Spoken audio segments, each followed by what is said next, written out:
All right, we're back. So we went ahead and we pulled out the majority of our screws are sitting over here.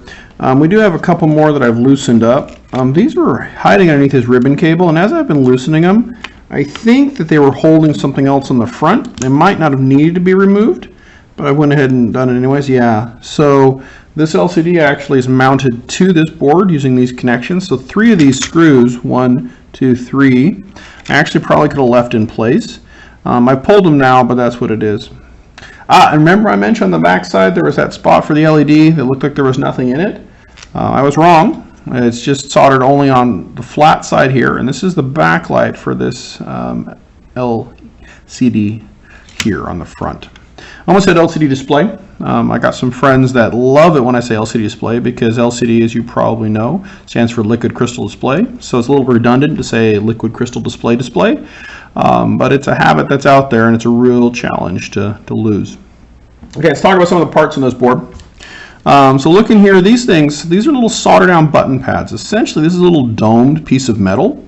And if I was to be able to remove this, on the back side, there'd be a little metal circle in the center and a metal ring on the outside. So when I click on this, and I don't think you'll hear the noise, but when I click on it, I might have, it actually makes a connection between the outer ring and the inner circle, acting like a button. These are great in terms of mass production because these things are super cheap, and as long as you're going to have a front that's been engineered or designed to be form factor, all it has to do is have a little pin that comes in and pushes on this, and so that makes them very inexpensive and easy to lay down. Got some other interesting parts on here. So we've got our connectors from the back side that you're seeing the connection of there. Okay, we've got a couple diodes. These are they're surface mount versions of the diodes.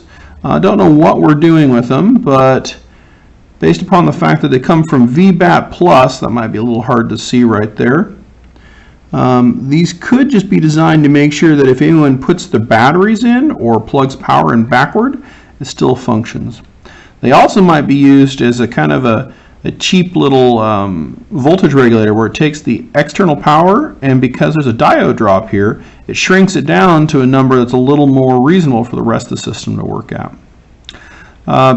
We got some type of, it looks like a transistor because this is listed as a Q, as in Q4, rather than like some more advanced micro circuit or integrated circuit, excuse me, which would probably have a U there. Bob in the middle. So this is a real common thing, especially in super cheap mass manufactured toys and hardware. Underneath this, there's actually a piece of silicon. So this is one way, rather than going to the cost and expense of building a piece of silicon, putting it inside of a plastic container, adding leads to it, and then soldering on a PCB, instead they just make a piece of silicon, put it on the PCB, connect it, and then blob this epoxy over top of it to protect it. So it saves the cost in manufacturing and the time of putting it inside of a package by instead just laying it right down on the device.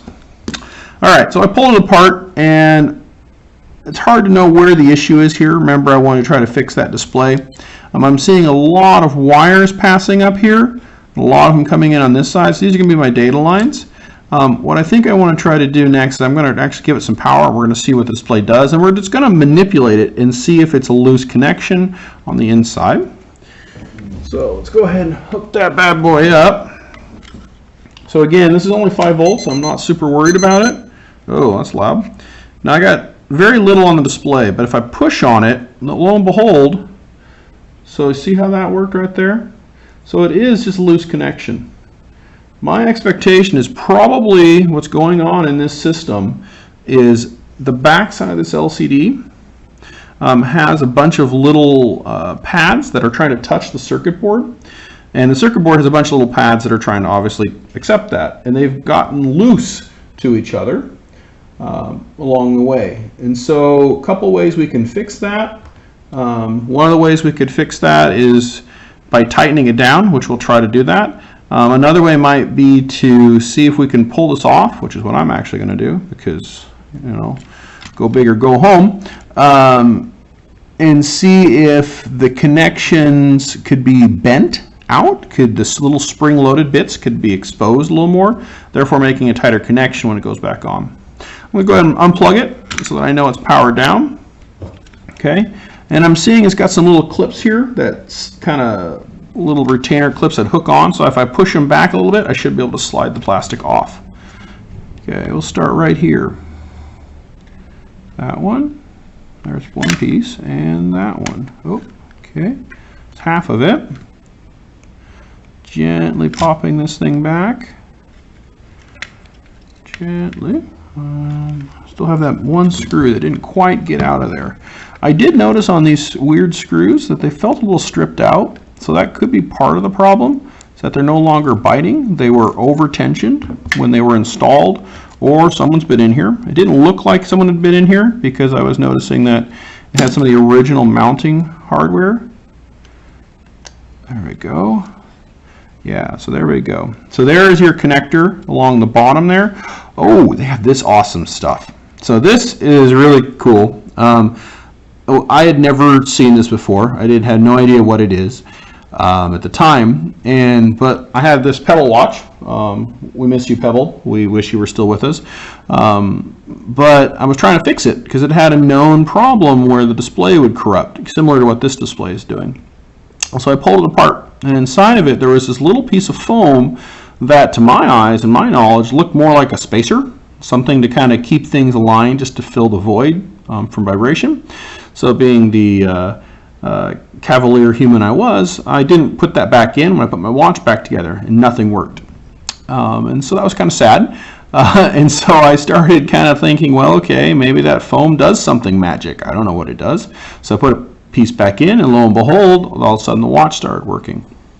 What's really cool about this stuff is if we popped out a microscope, you can kind of see the pink line, a black line center, and a pink line. Laced into this black, probably, are a bunch of really thin pieces of copper that pass orthogonally through the material. So what that means is that if I touch this side and I touch directly across on the other side, and only directly across, I have continuity, I have current flow. So it's a great way to adapt a whole set of connectors to, let's see if we can pull it out. It might be glued in there. Might be a bad idea to do this. Oh, well, looks like it's not a horrible bad idea, but not the best. To a whole bunch of connectors, which are really hard to see on the back side of that. And so that is exactly what this system does, because it's a way you can get LCDs connected. I'm going to very carefully try to put all that back before I really go and bust the hell out of everything. It shouldn't matter. Oh God. Well, that might have been a bad way to go. Go back in there. It shouldn't matter which way this is put into place. It should be the same both ways because it's a piece of product that was purchased and just cut right. But this right is probably our connector issue. This over time has shrunk a little bit, and it's no longer making good connection like it should. So my best solution for this is going to be to put some bigger screws and really cinch this thing down and try to hold it in place. I might go so far as to put it under a little bit of pressure. Yeah, at least cinch it down as tight as possible and see how that goes. So I'm going to work on that next and see if I can get it back together. And then in the next video we'll see if I was successful in making it happen.